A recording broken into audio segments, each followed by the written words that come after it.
15 साल पूरे किए हुए ट्रक, बसेस, कार सब वो स्क्रैप करें।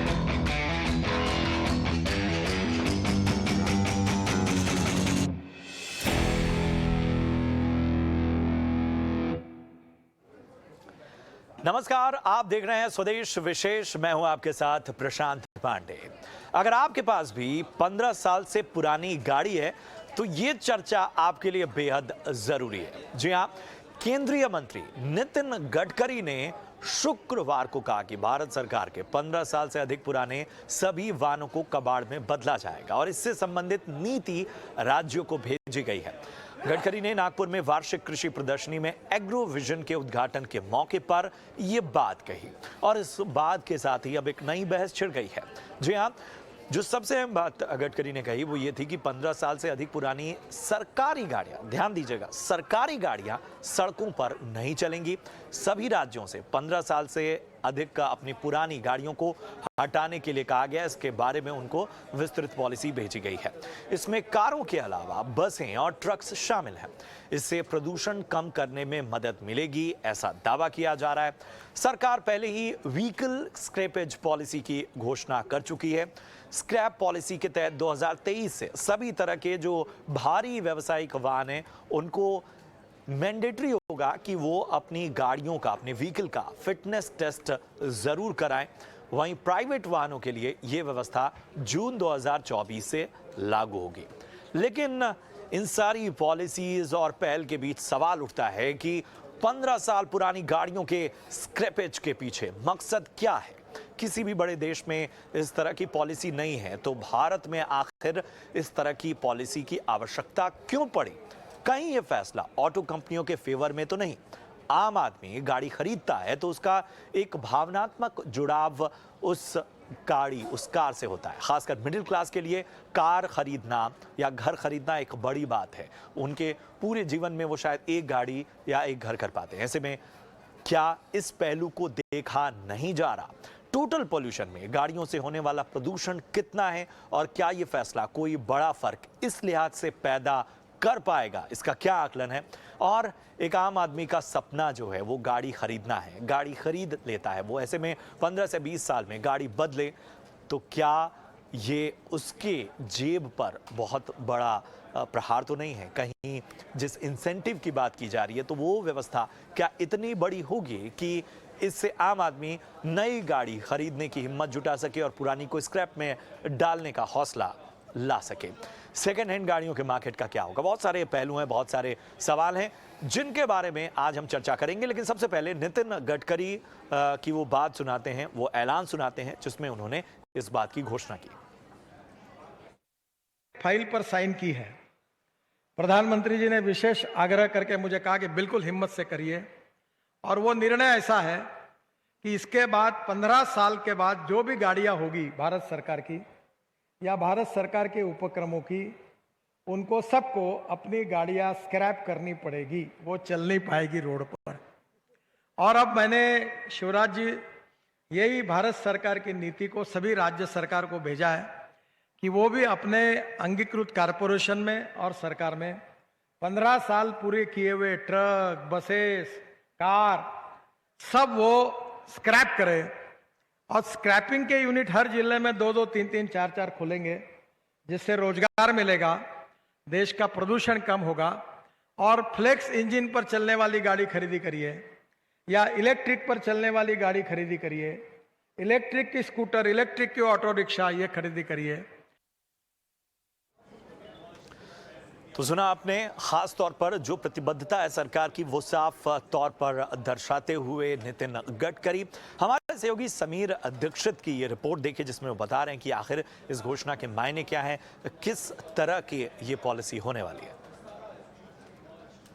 ऑटो सेक्टर और स्टील सेक्टर से जुड़ी हुई अहम खबर। सरकार के फैसले के मुताबिक जो भी सरकारी वाहन हैं, चाहे वो राज्य सरकार के तहत रजिस्टर्ड हो या फिर केंद्र सरकार के तहत, यहाँ तक कि म्युनिसिपल कॉरपोरेशन के पास भी जो सरकारी वाहन हैं, अगर उन्होंने 15 साल की अपनी उम्र पूरी कर ली है तो उन गाड़ियों को सड़क से हटा दिया जाएगा। सड़क परिवहन मंत्रालय ने नोटिफिकेशन जारी कर दिया है और नोटिफिकेशन में साफ तौर पे कहा गया है कि ऐसे वाहन जिनके सरकारी वाहन जिनकी उम्र 15 साल हो गई है उनके रजिस्ट्रेशन को दोबारा नहीं किया जाएगा और ये जो फैसला है वो 1 अप्रैल 2023 से लागू हो जाएगा। सरकार को उम्मीद है कि इस एक फैसले से कई दिशाओं में लाभ मिलेगा। सबसे पहला फायदा तो ये होगा कि ऐसे वाहनों को सड़क से हटाने से प्रदूषण में एक हद तक कमी आएगी। साथ ही साथ जो स्क्रैपेज के लिए ये वाहन जाएंगे तो कच्चे माल, सस्ता कच्चा माल भी मिल पाने में काफी हद तक मदद मिल पाएगी। आपको बता दें कि इसी साल अप्रैल से व्हीकल स्क्रैपेज पॉलिसी ये लागू हुई थी और ये जो नीति है स्क्रैपेज पॉलिसी, इसका मकसद यही है कि सड़कों से अनफिट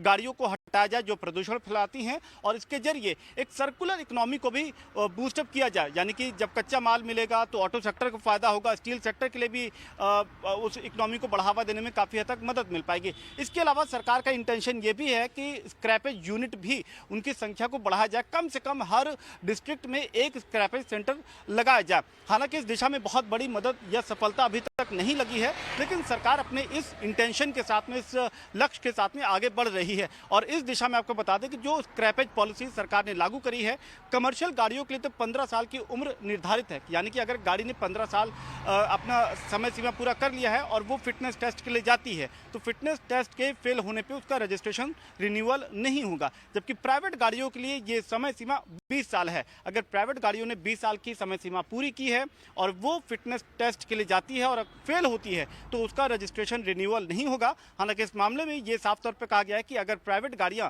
स्क्रैपेज सेंटर जाती हैं और फिर वो व्यक्ति अगर नई गाड़ी खरीदता है तो राज्य या फिर केंद्र शासित राज्य उसको सड़क टैक्स में 25% का टैक्स रिबेट दे सकती हैं। तो इस पूरे पॉलिसी के जरिए सरकार की कोशिश यही है कि सर्कुलर इकोनॉमी को बढ़ावा दिया जाए और साथ ही साथ जो प्रदूषण है उसमें भी काफ़ी हद तक कमी लाई जा सके। तो सुना आपने कि किस तरह से इस पॉलिसी का मकसद जो है वो सरकार का है, सरकार का मकसद क्या है इस पॉलिसी को लाने के पीछे, वो हमारे सहयोगी ने बहुत विस्तार से आपको बताया। और इस पर बाकी पहलुओं पर चर्चा करने के लिए हमारे साथ बेहद खास मेहमान जुड़े हुए हैं। सबसे पहले इन मेहमानों का आपसे परिचय करा दूं। हमारे साथ हैं हसमुख के शाह साहब, जो कि एग्जीक्यूटिव डायरेक्टर हैं वी ट्रांस इंडिया लिमिटेड से। बहुत बहुत स्वागत हसमुख जी आपका। इसके साथ ही डॉक्टर सुधीर मेहता हैं, चेयरमैन एंड फाउंडर एका मोबिलिटी से। सुधीर जी आपका भी बहुत बहुत स्वागत। और विवेक चट्टोपाध्याय साहब हैं, जो कि सीनियर प्रोग्राम मैनेजर हैं air pollution control centre for science and environment से। बहुत बहुत स्वागत आपका भी विवेक चट्टोपाध्याय सर। और सबसे पहले मैं हसमुख साहब, मैं आपके पास आना चाहूँगा। जिस सवाल के साथ इस पूरी चर्चा की मैं शुरुआत करना चाहता हूँ वो ये है कि आखिर ये जो पॉलिसी लाई जा रही है और फिलहाल तो ये सरकारी गाड़ियों तक ही सीमित रहेगी, इसके पीछे जो भी मकसद नज़र आ रहा है उस पर आपकी राय क्या है? और अगर हम ट्रांसपोर्टर्स के नज़रिए से देखें, जिसमें बसें भी शामिल होंगी, ट्रक भी शामिल होंगे, उनके नज़रिए से देखें तो क्या ये 15 साल का वक्त कहीं उनके साथ अन्याय तो नहीं है? सर, एक जो बात हो रही है कि एक तो मैं इसका ये जो पॉलिसी है उसके मैं सपोर्ट में हूँ, लेकिन जो नितिन गडकरी साहब ने जब बताया कि गवर्नमेंट की जो बसेस और जो भी व्हीकल्स हैं उसको 15 साल में स्क्रैप करा दिए, वो सबसे बेस्ट डिसीजन है। क्योंकि इसमें इफेक्ट कोई भी एक आदमी या छोटे आदमी को इफेक्ट नहीं होने वाली है। और ये जो पॉल्यूशन का जो प्रश्न है वो इंडिविजुअल आदमी जो ट्रांसपोर्टर या इंडिविजुअल जो आदमी होता है वो गाड़ी को जो मेंटेन करता है उतना शायद गवर्नमेंट की जो गाड़ियां होती है उसमें शायद नहीं होता होगा। लेकिन उसको सबसे ज्यादा फायदा ये है कि 15 साल की एकदम हम लोग एक्सपेरिमेंट करते हैं कि भाई गवर्नमेंट की जो व्हीकल्स एकदम स्क्रैप होगी तो जो स्क्रैप पॉलिसी में जो उनको डेपो बनाने हैं, जो उनको यूज करना है, रिसाइकिल करना है, उसमें एक तो स्टार्टिंग हो जाएगा। और अभी इतने डेपो खुले नहीं है, जैसे आपने बताया कि अभी गवर्नमेंट की पॉलिसी प्लानिंग हो रहा है, लेकिन इतने डेपो खुले नहीं है।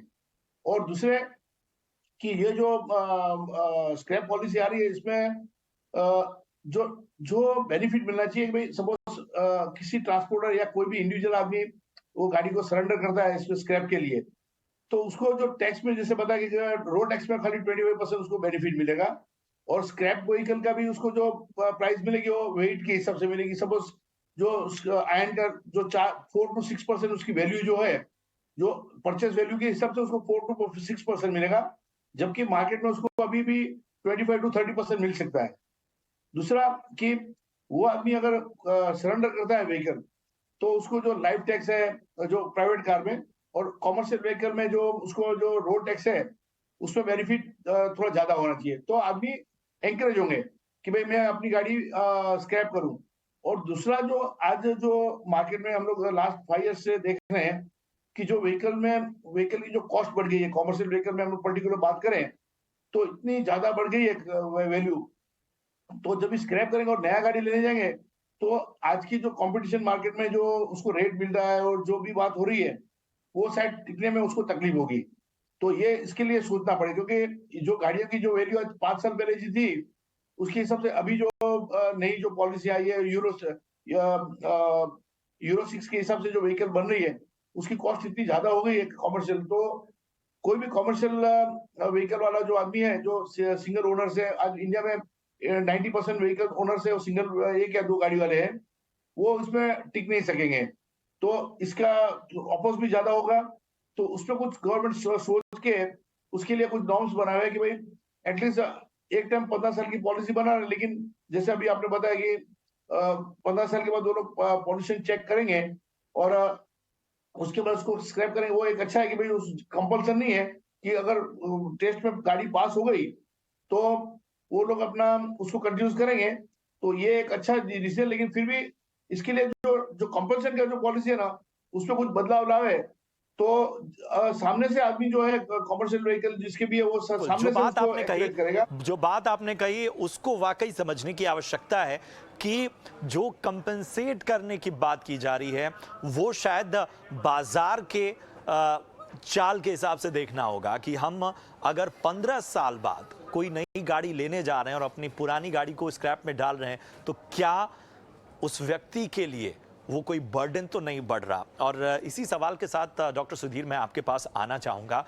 किस तरह के रिएक्शन सामने आ रहे हैं और जिस तरह से हम देख रहे हैं कि अभी तो चलो सरकारी गाड़ियों तक है, लेकिन हम इस तरह की पॉलिसी अगर देखें तो दुनिया के बड़े देशों में तो नहीं है, अमेरिका यूके कहीं एग्जाम्पल ले लें, फिर भारत में इसकी आवश्यकता क्यों पड़ गई? क्या पोल्यूशन इतना बड़ा वजह बन चुकी है, गाड़ियों से निकलने वाला प्रदूषण, जो इस तरह की पॉलिसी लाने पर सरकार को मजबूर होना पड़ा है, या बात कुछ और है?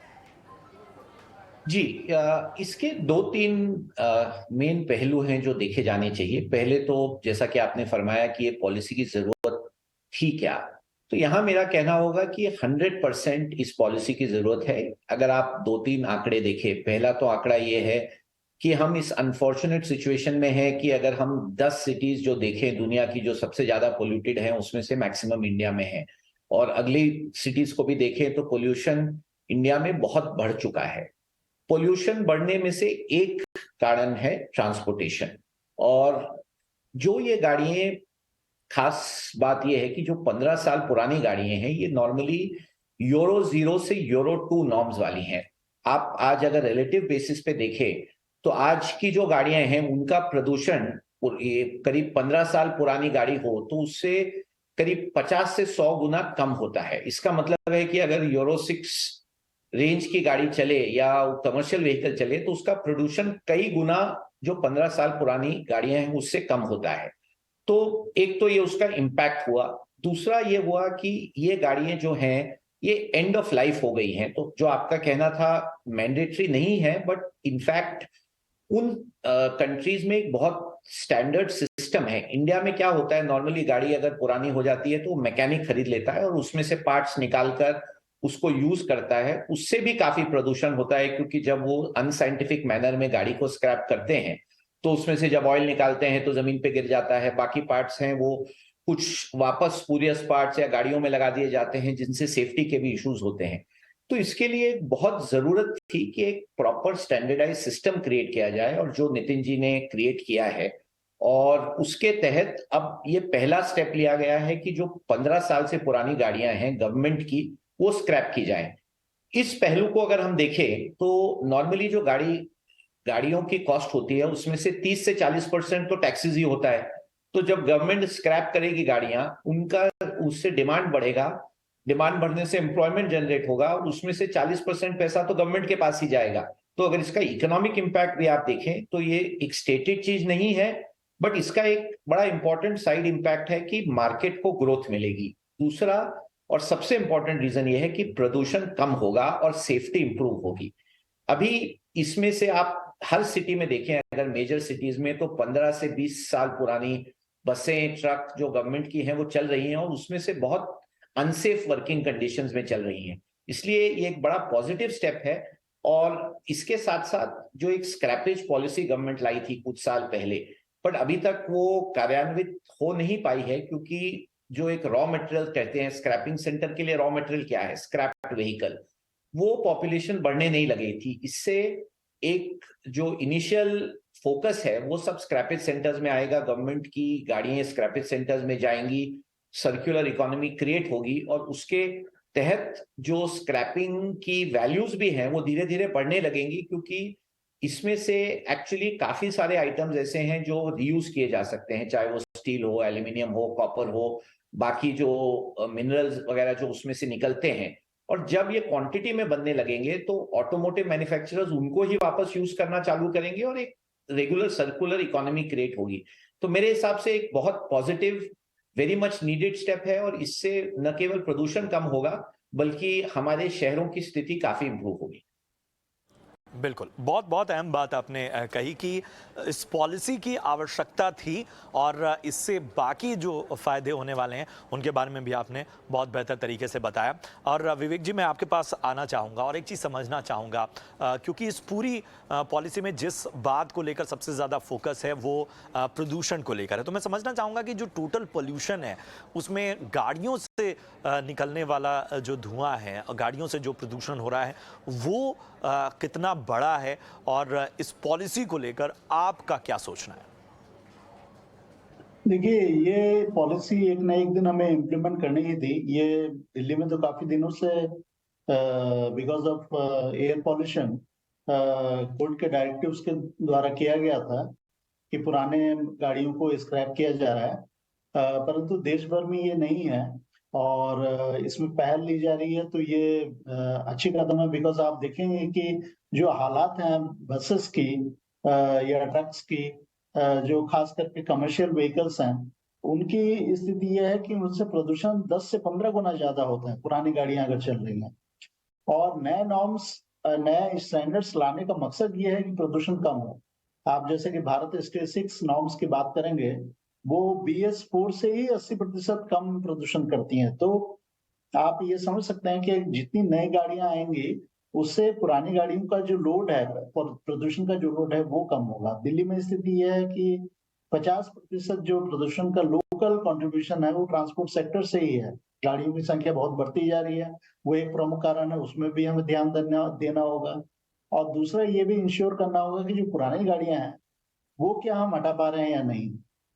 तो इसके पीछे मकसद ये है कि नई गाड़ियां फ्यूल एफिशिएंट भी होती हैं, नई गाड़ियों से प्रदूषण भी कम होता है और विशेष रूप से कमर्शियल व्हीकल्स, चूंकि ये हाईवेज में चलती हैं या एक शहर में रजिस्टर्ड नहीं होती हैं, काफी ज्यादा ट्रैवल करती हैं, तो ओवर यूज्ड होती है, ओवरलोडेड होती हैं, आप देखेंगे।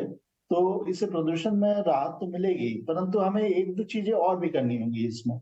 हमारे जो टेस्टिंग सिस्टम्स हैं अभी, वो प्राइवेट व्हीकल्स को फिटनेस टेस्ट के लिए जाना नहीं पड़ता है। एक काफी वो विजुअल टेस्ट ही होता है, वो भी बहुत सालों बाद होता है, 15 साल के बाद। वो हमें एटलीस्ट 2 साल के फ्रीक्वेंसी में करना चाहिए। जैसे यूके का मैं एग्जांपल दूं, वहां प्रतिवर्ष होता है fitness test even private vehicles का, क्योंकि प्राइवेट व्हीकल्स का फिटनेस टेस्ट नहीं होगा तो उसमें भी एक्सीडेंट्स होती हैं, जैसे कमर्शियल व्हीकल्स का होता है, इसमें भी होना चाहिए। एक तो वो होना चाहिए। दूसरा ये है कि हमारे प्रदूषण के जो टेस्ट हैं, PUC system, pollution checking system, वो काफी रूडिमेंट्री है और वो काफी करप्ट सिस्टम भी जैसा हो गया है, तो उसमें सुधार की काफी जरूरत है। रिमोट सेंसिंग टेस्टिंग चालू हो गया है चाइना में, हांगकांग में, सिंगापुर में, इवन US में भी कई शहरों में चालू हो गया है। गाड़ियों को टेस्टिंग सेंटर जाने की जरूरत नहीं है, सड़क में लेन में चल रही है, डिवाइसेस इतने में ही प्रदूषण पकड़ लेती है किस गाड़ी में हो रहा है, क्योंकि नई गाड़ियों में भी प्रदूषण ज्यादा हो सकता है, अगर वो मेंटेन प्रॉपरली नहीं की जाए। तीसरा सवाल आता है कि सर्कुलर इकोनॉमी को हम कितना बढ़ावा दे रहे हैं। सर्कुलर इकोनॉमी के लिए इंपॉर्टेंट ये है कि हम स्क्रैपेज सेंटर या end of life vehicle management centres setup करें। उसके साथ ही हम ये इंश्योर करें कि जो नई गाड़ियां बने उसमें वर्जिन मटेरियल्स का इस्तेमाल कम हो और रिसाइकल्ड मटेरियल का इस्तेमाल बढ़े। इसके लिए भी सरकार को नियम बनाने चाहिए कि जो व्हीकल मैन्युफैक्चरर्स हैं वो उसके लिए नियम तय हो कि इतने प्रतिशत आपको रिसाइकल्ड मटेरियल्स का इस्तेमाल करना है, क्योंकि अगर हम नेचुरल रिसोर्सेज की बात करें वो लिमिटेड है और जिस हिसाब से मोटराइजेशन बढ़ रहा है मेरे ख्याल से ये सारे सिस्टम को हमें पुख्ता करना होगा, तब जाके ही हम ये प्रदूषण को भी कम कर पाएंगे और हमारा जो डिपेंडेंसी ऑन नेचुरल रिसोर्सेस हैं उसको भी हम रिसाइकल्ड मटेरियल्स के सर्कुलर इकोनॉमी की तरफ ले जा पाएंगे। तो मेरे ख्याल से इसको एक होलिस्टिक व्यू की तरफ देखना होगा। इंसेंटिव्स भी हमें तय करने होंगे, जैसे जब दिल्ली में सीएनजी प्रोग्राम लाया गया था तो सॉफ्ट लोन दिया गया था ऑटो रिक्शा और ये टैक्सी ड्राइवर्स को दिल्ली फाइनेंशियल कॉर्पोरेशन के द्वारा। तो मेरे ख्याल से कोई स्कीम भी लॉन्च की जा सकती है। छोटे जो जिनके पास बिल्कुल एक गाड़ियां या दो बिल्कुल, गाड़ियां बहुत हैं। अहम बात आपने कही। और मेरा जो दूसरा सवाल था कि भाई हम अगर बाकी जगहों को देखें तो क्या हमारे पास एग्जाम्पल्स हैं, उसका भी बखूबी आपने जवाब दिया कि आखिर हमारे पास अगर हम आदर्श के तौर पर देखें दूसरे देशों की ओर तो हमें किन चीज़ों पर और काम करने की आवश्यकता है। और जाहिर सी बात है इन सब के बीच सवाल उठता है उस कंज्यूमर का जो सबसे अहम मायने रखता है। और इन सब के बीच सबसे बड़ा सवाल ये है हसमुख साहब कि एक आरोप लग रहा है, एक तरह से एक बहस ये भी चल रही है कि जो ऑटो कंपनियां हैं ये पूरा जो ये पॉलिसी है वो कहीं ना कहीं उनको बहुत बड़ा फेवर तो होगा, लेकिन आम कंज्यूमर जो है, आम बिजनेसमैन जो है उसके लिए ये एक थोड़ा सा दबाव भरा फैसला हो सकता है। क्या आप कहेंगे? बरोबर है कि ये कोई ऑटो कंपनी की जो पॉलिसी, इसमें दबाव तो नहीं समझ सकते हम लोग। हम भी एज अ ट्रांसपोर्टर या हम लोग एज अ सिविलियन कि भाई पॉल्यूशन तो कम होना ही चाहिए। और एक हमने जो एनालिसिस किया है कि भाई old vehicles and new vehicles में जो फ्यूल एफिशिएंसी और जो एक्सीडेंट का जो रेशियो सब में फर्क पड़ता है। लेकिन सबसे बड़ी बात जो है कि आज इंडिया में जो ट्रांसपोर्टर जो है, तो बिग ट्रांसपोर्टर्स जो है जिसके पास ओन व्हीकल्स है उसके पास मोस्टली जो वेंडर्स की व्हीकल्स होती है जो एक या दो गाड़ी के ओनर्स होते हैं। तो उनके हिसाब से जो भी हमारी बात होती है किसी भी कि हम स्क्रैप पॉलिसी के लिए और ये पॉल्यूशन तो कम करना ही है, इंडिया का जो मोटो है और हमारे देश के लिए हम तो ये इसमें 100% एग्री है। खाली एक इकोनॉमी जो होती है कि आज जो गाड़ियों का जो आज एग्जाम्पल दूं कि बॉम्बे टू दिल्ली एक हम व्हीकल भरेंगे वो 10 साल जुनी गाड़ी होगी, उसका जो रेट होगा तो और जो न्यू गाड़ी रेट तो एक ही मिलने वाला है। जबकि न्यू गाड़ी और न्यू जो आज की यूरो 6 की गाड़ी लेंगे और 10 साल जुनी गाड़ी है उसके रेट में इतना डिफरेंस है तो 10% में उसकी वैल्यू है। और जब स्क्रैप करेंगे और वो आदमी जब नया गाड़ी लेगा तो उसको इकोनॉमिकली वायबल नहीं रहेगा। और इतना जो वॉल्यूम इतना ज्यादा है ना कि इसको गवर्नमेंट कैसे टैकल करेगी वो मैं नहीं समझ सकता हूँ। लेकिन मेरा एक सुझाव ये है कि कुछ ऐसा करे कि भाई ट्रांसपोर्टर या इंडिविजुअल जो है वो भी गाड़ी स्क्रैप करे और उसको सामने कुछ टैक्स में गवर्नमेंट के जो नॉर्म्स है कि भाई गवर्नमेंट के पास जो अथॉरिटी है बिल्कुल कि भाई टैक्स की अथॉरिटी है, रोड टोल टैक्स की जो अथॉरिटी है उसमें कुछ उसको कॉम्पेंसेट करे तो पब्लिक खुद हम जो ओनर्स है वो इसमें जुड़ेंगे। जो बिल्कुल बिल्कुल समय कम है हसमुख साहब। एक आखिरी सवाल सुधीर जी से मैं लेना चाहता हूं। सुधीर जी आपकी क्या राय है कंज्यूमर की अगर हम बात करें, हम अभी कमर्शियल व्हीकल्स की बात करें, सरकारी गाड़ियों की बात करें, आगे आने वाले वक्त में निजी गाड़ियों पर भी इसका असर पड़ेगा, उसके लिए क्या फिलहाल इस तरह के जो बड़े फैसले हैं वो एक प्रेशर सिचुएशन क्रिएट करते हैं? जी, मेरे हिसाब से बिल्कुल ऐसा नहीं है, क्योंकि दो तरह के कंज्यूमर हैं। एक तो जो हम कंज्यूमर हैं एनवायरनमेंट के या हवा के, हम लोग भी कंज्यूमर हैं, सब कंज्यूमर हैं। तो एक बड़ा दायित्व सबका बनता है कि एनवायरनमेंट बेटर हो। एनवायरनमेंट के कंज्यूमर 100% लोग हैं, चाहे वो गाड़ी ले या ना लें या टू व्हीलर ले या ना लें। दूसरा, ये जो पॉलिसी आज की गई है ये प्राइवेट के लिए एप्लीकेबल नहीं है, खाली गवर्नमेंट के लिए। इवन इफ प्राइवेट के लिए आती है तो एक दूसरी चीज इग्नोर नहीं करनी चाहिए जो सेफ्टी की है, और सेफ्टी पे आप कोई वैल्यू नहीं लगा सकते हैं क्योंकि काफी पुराने कमर्शियल व्हीकल्स ऐसे हैं जो अनसेफ कंडीशंस में चल रहे हैं, चाहे वो बस हो, ट्रक हो। उस टाइम के ब्रेकिंग सिस्टम्स अलग थे, बाद में एडिशंस अलग हुए हैं। और इंडिया में एक अच्छी बात यह है कि जब स्क्रैपिंग सेंटर सेटअप हो जाएंगे तो इंडिया में नॉर्मली कोई भी चीज वेस्ट नहीं जाती है, और जो जैसे जैसे रॉ मटेरियल की प्राइसेस बढ़ेंगी उस हिसाब से स्क्रैपिंग का एक पर्टिकुलर वैल्यू कस्टमर को मिलता है, जिससे नॉर्मली वो डाउन पेमेंट कर पाता है नई गाड़ी के लिए। जो कमर्शियल व्हीकल को देखें तो 90 to 95% गाड़ियां फाइनेंस होती हैं। तो सबसे अहम इसमें यह रहेगा कि अगर गवर्नमेंट इसको प्रायोरिटी सेक्टर में ले आए कि जो भी गाड़ी लेता है रिप्लेसमेंट में उसको प्रायोरिटी सेक्टर पे मिलेगा, उसको फाइनेंसिंग मिलेगा, और नॉर्मली बिल्कुल जो कुछ इस तरह के कंपनसेशन जरूर देने होंगे और बदलाव करने होंगे। समय का मैं माफी चाहूंगा सुधीर सर, आपको रोका मैंने बीच में, और तमाम मेहमानों का बहुत बहुत शुक्रिया। इस चर्चा का मकसद यही था कि हम इस पॉलिसी को समझें और इसकी क्या मकसद है और इसका क्या असर पड़ने वाला है, उन सबको समझें। जो बात हमें समझ में आई वो यही है कि पॉलिसी ज़रूरी थी, ये बात तय है। इसके साथ ही बदलाव ये है कि हम सभी जो हैं वो कंज्यूमर तो हैं, लेकिन हम एनवायरनमेंट के भी कंज्यूमर हैं। तो हमारी जिम्मेदारी सबसे पहले इस एनवायरनमेंट के लिए है, एनवायरनमेंट को बचाने की है। इस दिशा में बड़ा फ़र्क तो पैदा होने वाला है। स्टेप बाय स्टेप चरणबद्ध तरीके से ये चीज़ें आगे बढ़ेंगी। वहीं अगर प्रदूषण के स्तर पर बात करें तो न सिर्फ इस कदम की वजह से बल्कि जो फिटनेस टेस्ट की बात की जा रही है उसमें भी हमें एक एडवांस लेवल को अचीव करना पड़ेगा। उसके लिए जो भी देश बेहतर काम कर रहे हैं उनके मॉडल को अपनाना होगा। उम्मीद करते हैं कि आपको ये पूरी चर्चा पसंद आई हो। फिलहाल पूरी टीम को दीजिए इजाजत। आप देखते रहिए ईटी नाउ स्वदेश। नमस्कार।